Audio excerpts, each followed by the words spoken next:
lega boyane wala san gabu masan yaro ma iki jiru yaro wa biya orma jirtan waan dhugaati irratti dhugaan jiru kana rakkoon lama yoo dhufte tokko keessaa filatta amma gaafa abiyyi boyane waltumaa turan sani oma fedhellee ta'u dachii oromiyaa irratti dhalate biyya takka irratti dhalanne abiyyi yoo injifate irratti wayyaa jira ture viidiyoo jira yoo feeti sarchi godhe fi erguu danda'a sigale an akkas jiree laayivii awwaraabee jira sigale amma kana isinii sabboonatirra anaan halkanii guyyaa sirriitti saarabsaa ture kun kaadilee hundaan saahiba namni gigaa kaadilee hamtuuti iyya qabdu jiru biyya baqa jira isin garuu amma xiqqoo gaarruu galtatan isin dhodhokattanii suuta hasbaatanii xiqqoo uf keessatti deebitanii karaa qulqulluu irra deebitanii akkasitti fawwafamtanii dubbataa jirtan ayinaawo naaf gala garuu ani wanni taphoonuma ijoollee dhufaa jedhe engadda alaabaan kun qabatanii champaraa turtan maal nasriin hiriyyaa keetii yaaltichi keefaa koo hin jira Dubaayitti kan champaraa turtan miidiyaa wayyaanee gubbaa boksatan miidiyaa wayyaanee haasillee jira ko no ayyaana dhaqeetti ani koo affe haa ta'inaan jennaan haa ta'uu dide sigalee so amma namni guddaan akka keessanii kun mootiin girrisaa kun Jawar lammaffaa kun sigalee yoo haata akkanaa kana haata mandara keessaa karaa ta'u isinirraa bokkata siyaasa keessallee yoo harka fudhatan caammaa saqqaluu nama jiru yaada akka dhufa dinagdee saqqalee siyaasa keessaa harka fudhattee akka heelunuu jiraatan ijoolleen finfinnee jiraatan kanatti jiraachuun osoo danda'amu maal goota hawaasa keessillee wal dhabdaa yookiin achi baatee akka duraatti konfidantii dubbachuun duubaa namatti fichira nama abbaa giddii kalee kaameraa qofa itti qabanii osoo taane viidiyoo yoo sirriitti ilaaltu waan shubbutii itti qaban fakkaatu baqaan yaasaalzinaan goonni guddaan miidiyaa wayyaa irratti bahee Oromoo sagalee ta'aa ture sun waan jiru deeggara mootummaan kun mootummaa Oromooti ka abiyyi Oromoo ta'uu hin beekamu biyya maqaa keessa teennee ka isa himannu keessitti isa himannu Oromoodha minimum abiyyi Geetaachoo Dadotiyoo abiyyi nutti aana jedhaa ture biyya maqaa teennee ka isa himannu isa immoo kakalee ta'ee yemmillik intinnoo jedhaa ture kaleessa immoo waan jiru deeggara mootummaan kun mootummaa Oromooti hagalumallee tilmaamuu dadhabee gaasheen kee kaatirooltuun kun maan qulqulluu godhuu barbaada. Dhaga'e dubbatee taati dabaree dhaggeeffatu. Yaada sin guchisiisu jedheetanii ammas yoo ta'e jedhe Oromoodhaan nu kana godhaa kana dhiisaa jennaan hin miti kan godhu. Baay'isa wayee nu yeroon jedhu akka waan nu guruuppii wayii hin teenye waan sana akkana godhi jennaan godhu waan akkasiitii miti. Yeroo kamiyyuu ta'e waan natti fakkaatu akkan dubbadhu jabeessitee na beekta miidiyaa irratti abbaa giddeessi yoo ta'e jedhe waan itti fakkaate tokko jechuudha. Akka tamma jettu rasaasa wayii itti qabanii waan dubbataa jiru fakkaataan natti jettu ilaalcha kee ta'uu danda'a. Deemiitii yeroo inni Dubaayii jiru jechuudha. Intarviyuu Oromiyaa 11 irratti dubbate. Intarviyuu Oromiyaa 11 irratti masara dhaabaa kennee yommuu intarviyuu gootuun faarmaasii isaa keessa taa'ee Dubaayii taa'ee osoo biyya kana dhufin ji'a lama duratti viidiyoo inni dubbate abbaa giddeetii Oromiyaa 11 irratti yuutuubii irratti sarchii godhe. Akkuma kana dubbate tasgabbiidhaan. Yeroo sana wanti dubbanneef kana amma garuu jaalannus jibbinus haallammatti deemaa jirru kun uummanni kun nama kanaanii siigalaa jira miti yookaan mootummaa biyya bulchaa jiru kanaanis Oromoo mangisti jedhanii jechaa jiru. Nus amma irratti wanti godhu yeroo sana irratti hayyoonni keenya Jawaar Mohammad Fayyaaluun ajjeefamanii Jawaar hidhamanii wayita jedhanu miira keessa galee waa hedduu dubbachaa turre. Amma irratti garuu filannoon qabnu kana qofa jaalannu jibbinis mootummaa kana sappoort gochuun dirqama. Jedhee Oromiyaa 11 irratti kan dubbata ji'a lama dura yeroo sana waan dubbanne amma inni kaasee girrisaa maraache maali? Biyya galee inni kana dubbateedhaafi yeroo ni Dubaayii taa'ee dubbatu sin dhageenya viidiyoo sana moo maaliif? Erganni girrisaa wanni maraacheefi abbaan giddii biyya galan sargiidhaaf galan isaan furuutti itti gammanne sargi irratti isaan fi warri sargii dhaqallee hidhaman mootummaa cinaayyuu godhachuu nama dhoogu dimokiraasiin hin jirre kana addeebi'anii gaafa hidhaabayan sigalee waan jiru deeggaraa gilee haasanillee xiqqoo akka waan duubaa waa itti qabanii fakkaatanii yoo haasayanii girrisaa hin shakkisiisa ka biyya alaa jira onlaayinii ilaalaa jira viidiyoo dhaggeeffataa jira finfinneen jiru. Abbaa giddii hin barree jechuudha malee hedduu keessan. Sanaafi miti osoo gadinis jedhaa dhuma ture sii galee osoo gadinis jedhaa dhuma ture tarii amma inni biyya galee maa kana jedhee dabalee tarii sammuu namaa keessatti kan waan biraa fakkaatee jedhee. Sodaa akkasii nama qabu miti baay'isa abbaan giddii. Oke, ati oma hidhamuu turte, atillee qabsaa turteemi. Abbaan giddii qofti maa keessaa hidhame. Osoo ni dhabe nafaasuudhaaf jechuudha gootanaan jettee. Amma hidhamuu dhabuutu sin aarse jechuudha. No man si pasa na bagi di tum pasa na me na to kotara yundu pa na ada siasa di de mi ya ta fata bula dara de shauri ku me di me na basha na za bula di sera politika ba wala le asir amte na mu batte ayo mujado ko tu keessa nu be jechuudha mujado ko tu keessa nu be ati siru baru so baajir tan fakkeessaa jirta ati so mootummaa mormaa dur ta'e yeroo dubaayee jiraattu biyya keessa galtee tamaaliif hidhamne cina abbaa gidii irratti sarkamtee jirta midhaamni nan jedhe.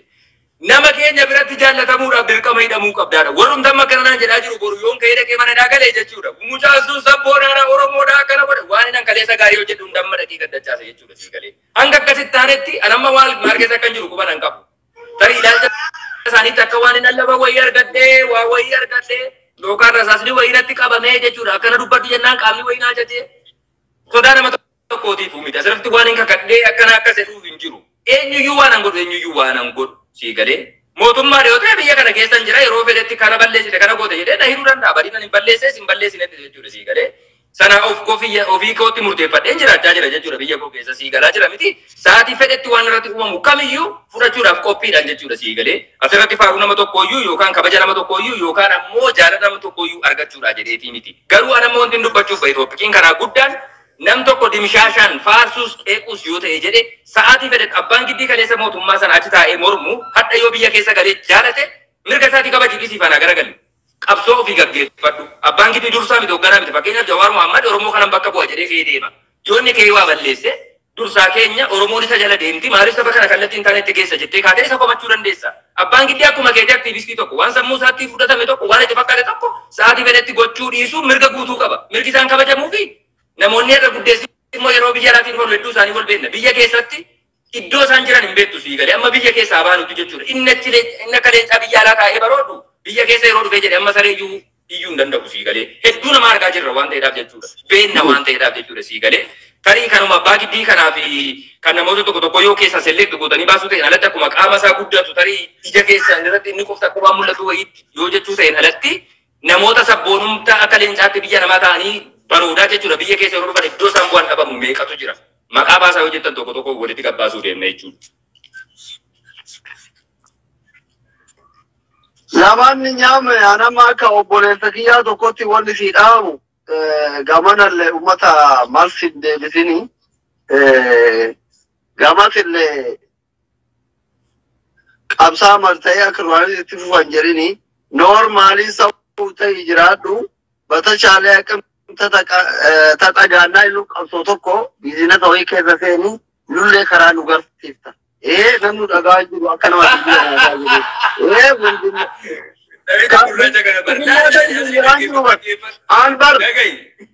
miseensa ta'e hin jiru normaal nama normaal yoo taate dhagayaan hin beekan. Wali nama hundaa wal dhufee na qaban. Yoo ati nama normaalii taate siyaasa kana lallaaquu baattee shilingiif sumuni xiqqoo wayii harkaa qabaatte dhaaba kaanii kaa yaabbatu baattee calliftee nama normaalii taate maallaqa xiqqoo wayii harkaa qabaannan bakka yaadde ga'uu danda'e. Kana osoo abbaan giddiin hin dhaamin osoo ati biyya galtee argin dura beeyna hiriyoota baay'ee qabna warra biyya keessa jiran. Si galee? Kanaaf anamma akka obboleessa kiyya biyya Arabaa ta'e ruuza wajjin xallataa wal xallataa gidee ruuza qubne wal arrabsaa turree tokkotti wanni siin politika keessa yoo baane maammee ko garana deebite girrisallee wal afaan bu'uu dhiiftee ati girrisa wali bu'ettee achilee deemtee tatakarchallee galurraa normaal ta'u akka kunamu ijoolleen jiraatan. Kumaraachuu fa'aa kanatti normaalii nama normaalii ta'e akkuma maskii fa'aa kana normaalii ta'e jiraadhu shilingiif sumuun duraan biyya Arabaatti galtee wayyoo jiraatte dhagaa jedhii qabsoodha innuu namni keenya biizina kanaa guddatu uguriin qaba wayii keessa seeni nuuf sarassari nullee nu badhisi jireenyi biyya baqaa kun nu maraachuu deemaa. Kun dhaamsa nama dhuunfa wajjin nyaatu. Kasanii dhalan poolotikaa si galee dhiisi atillee dhiisi waliin itti caqacaqeni kun dhaamsa hiriyyummaa takka nama miseenjeraan sitti himaa jirutti fudhu kun riili isuma dhugaa rabbi sitti himaadhaan kijiban jaaladhu isa dhugaa rabbi akka waan miseenjeraan sitti haasaa jirutti fudhu. Si galee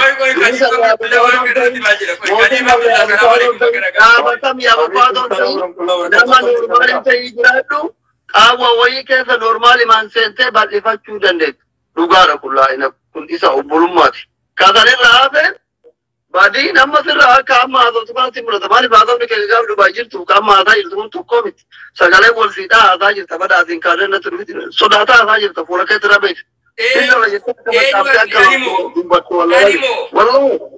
ما وقال رسول رفاته ميرا ولي بينا برمامي أما أرا أمار يبتاني أكا ما يدي أكا نقول والله يبرا أجل سيجازم لتكو دكتور إنه موقعني بطور براتين صوبيني ما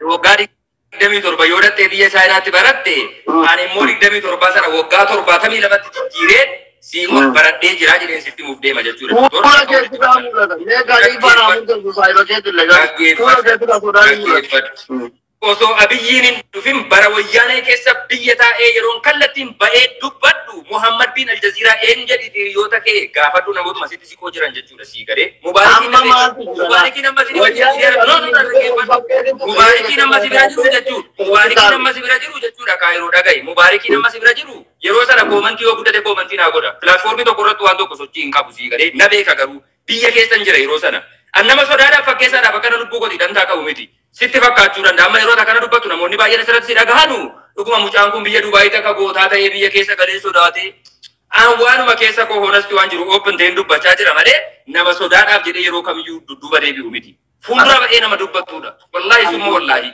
sodaa akkasiin qabu abbaatii. Goota goota ragaa yaaduma fingeedhi. Amma maal bira dhaggeeffadhu.